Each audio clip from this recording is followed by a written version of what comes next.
I've changed my mind. I think Scotland should stay in the Union. And there is a very sensible plan for Scotland in the Union.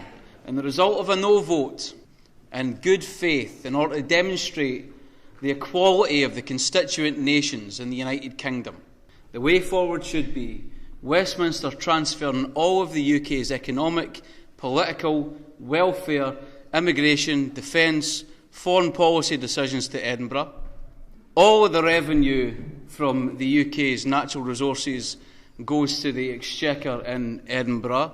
The UK's central bank, which is currently called the Bank of England, will be the Bank of Scotland. And in recognition, obviously, of England's higher contribution to that Exchequer, we give them a slightly higher block grant, which they should be thankful for.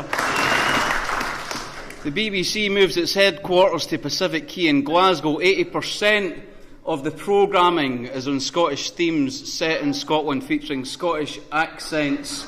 The main news will be from Glasgow. Afterwards, obviously, Wales, Northern Ireland and England will get their regional news. That's only appropriate.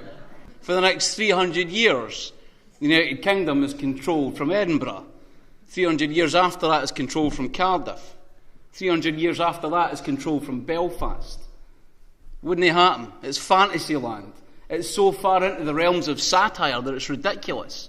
And yet, that is the reality of Scotland within the UK, that we've accepted as normal.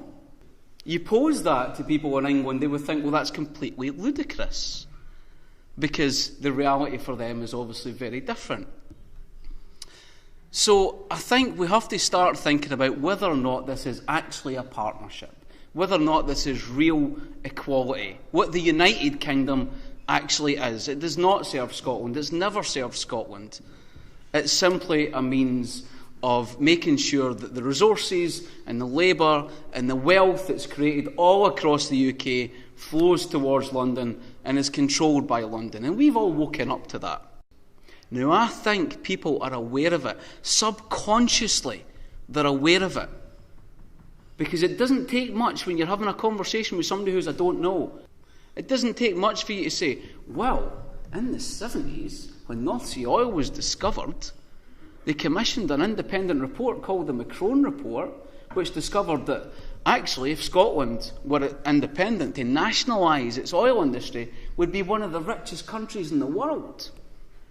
That was a report commissioned by the Tories, not by nationalists. So they buried it. The incoming Labour administration buried it. There's a wee chummy handshake between the Tories and Labour in Westminster to make sure the Scottish people never found this out, because they knew that it would lead to this.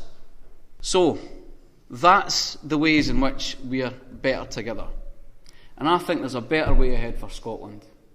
I think Scottish decisions made by people who live here, who care about the future of this place, who understand this place.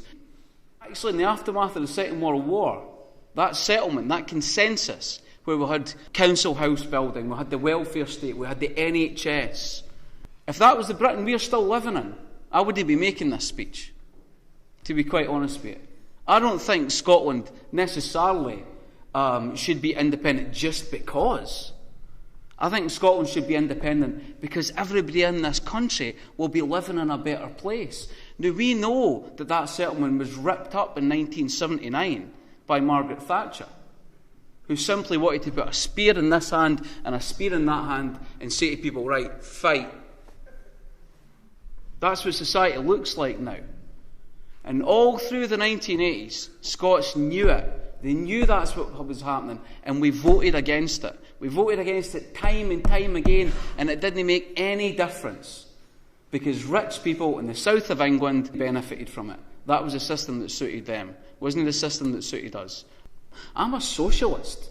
I'm all about the working class, man. Like nationalism, what a load of shite. What does that mean? The word nationalism is a complete misnomer here. Scottish nationalism is bound up with the struggle for Scottish self-determination. That's what Scottish nationalism is.